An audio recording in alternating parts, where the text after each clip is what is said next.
daw po ng utang na loob sa pag-iingat ng Diyos. Hello, sa mahabang Timothy. panahon. Come At here. ngayon po ay nagkasama-sama silang muli. Hello.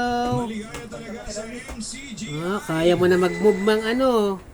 Move ka. Saan ka pupunta? Alam po natin ang goal ng ating Ha? Saan? pananampalataya, ang pagkaligtas ng ating mga kaluluwa. Gaya po na sinasabi sa unang Pedro Ay. 1:9. Moonwalker. Na inyong Moonwalker ang baby. ng inyong pananampalataya ang pagkaligtas ng inyong mga kaluluwa.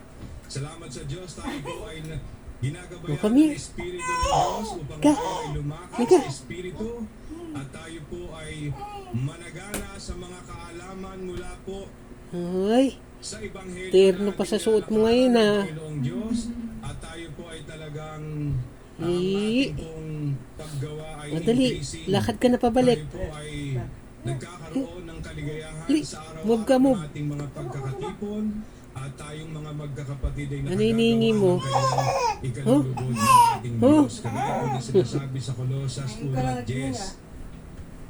Upang Ano, kayo sa labas ay talaga papunta eh. magsilakad ng nararapat sa Panginoon sa buong ikalulugod niya. Ay. Magsipamunga sa bawat gawang mabuti at magsilago sa kaalaman ng Diyos.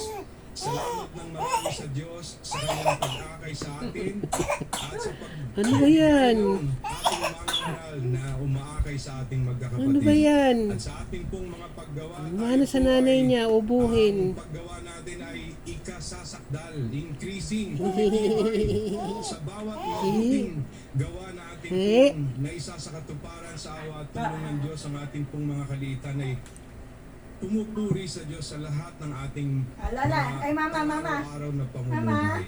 Kaya maraming